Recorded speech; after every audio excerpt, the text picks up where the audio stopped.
Eu trabalho com engenharia, sou empresário da engenharia, dirijo uma das maiores empresas de engenharia do Brasil.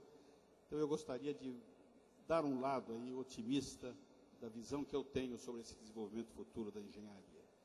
E para isso eu queria começar mostrando um pouco o passado. Eu queria apresentar aí uma linha do tempo, que foram os últimos 50 anos, o que nós vimos, o que ocorreu de evolução tecnológica nesse período, um pouco sobre o perfil do engenheiro. Você pode mudar o slide, por favor? Obrigado. E essa visão estratégica de futuro. O próximo, por favor. Essa linha do tempo mostra aqui no período 60, 65, a inauguração de Brasília, o Jânio eleito e o Jango deposto. Foi criada a OPEP, o Kennedy foi eleito e morto, começou a Guerra do Vietnã.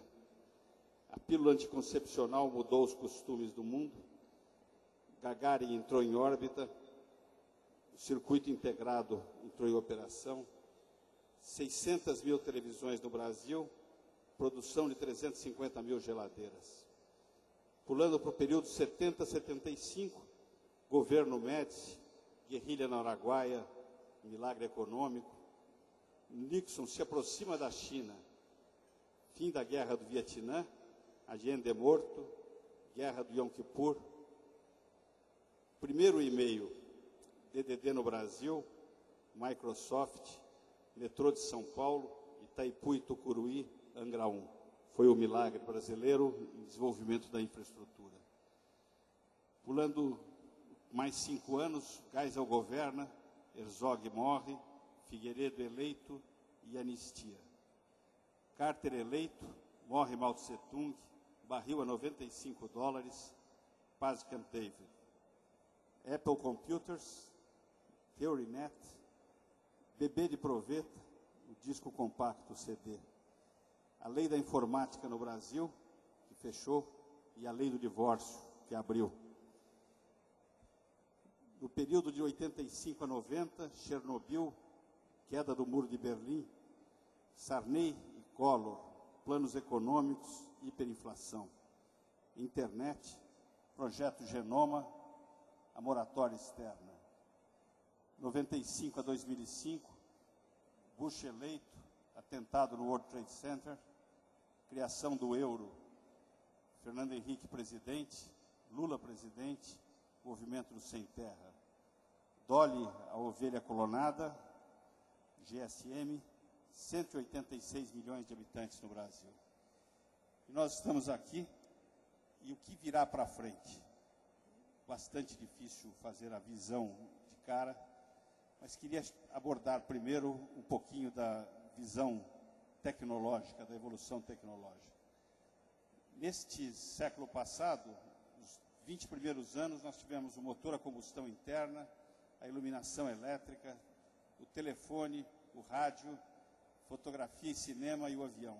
É impressionante, o início desse século foi o início das grandes invenções que vieram a mudar o mundo na frente.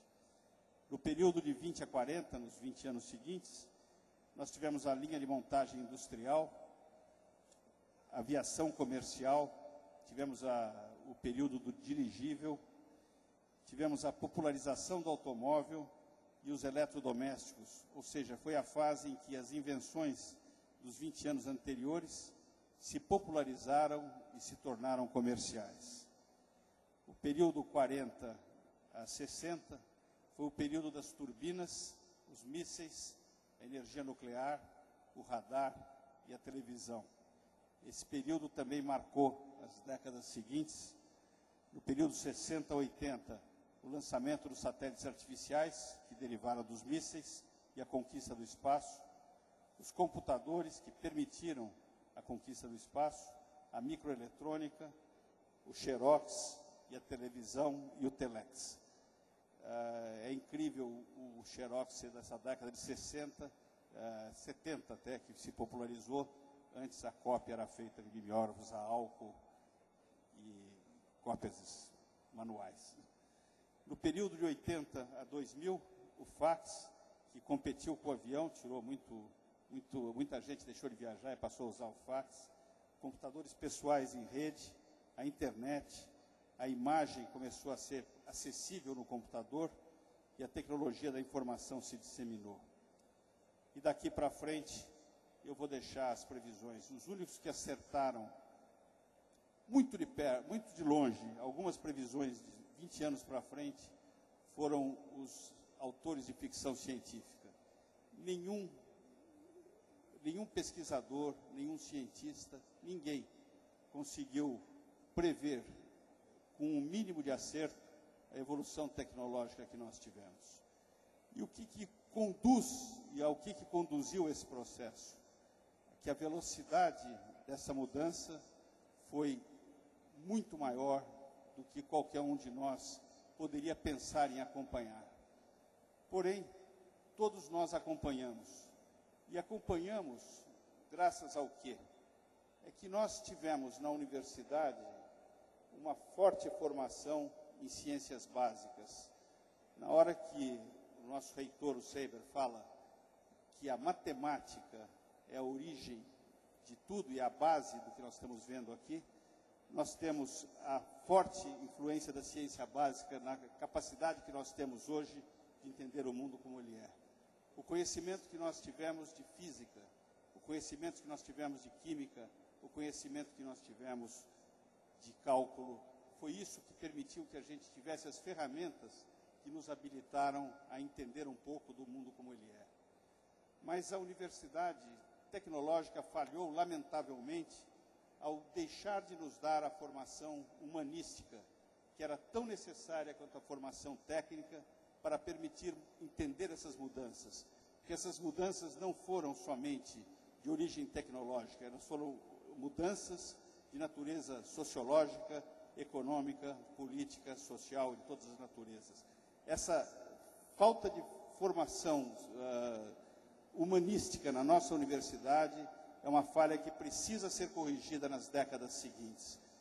O primeiro passo para a universidade se tornar passível de mudar o país é ela passar a formar pessoas que conheçam pessoas. Não adianta apenas a formação científica, é necessária também a formação humanística. E um terceiro tripé, não adianta nós ensinarmos um engenheiro eletrônico a construir um rádio. Quando eu me formei, era um rádio de válvulas, o engenheiro eletrônico da minha geração não sabia mais nada no ano seguinte. Essa rapidez na mudança, que foi tão bem mencionada pelo Grumby, mostra a absoluta necessidade de nós aprendermos muito mais do que a fazer, nós temos que aprender a pensar, a raciocinar, a criar. A inovação, que é tão necessária para o país, ela se faz unindo dois grandes atributos: a imaginação, a criação, que está muito presente nos jovens, e a experiência, que está presente nos mais antigos. Então, na hora que você põe um jovem junto com um experiente, se os dois forem inteligentes, você consegue inovar. Essas duplas que são necessárias na criação do futuro. E eu coloquei aqui um pouco sobre esse perfil do engenheiro, que no passado ele era um fazedor. Ele tocava obras no anterior mesmo. Volta um, por favor.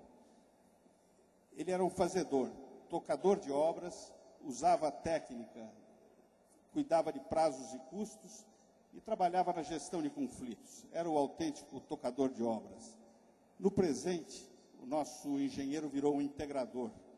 Ele trabalha em equipes, qualidade virou uma questão importantíssima, prazos e custos continua importante e passou a ser gestão de interfaces e não mais gestão de conflitos. Com o futuro, ele vai ter que pensar, ele vai ser um empreendedor, ele vai ter na base na ciência, ele vai continuar tendo o problema com prazos e custos e vai trabalhar com gestão integrada.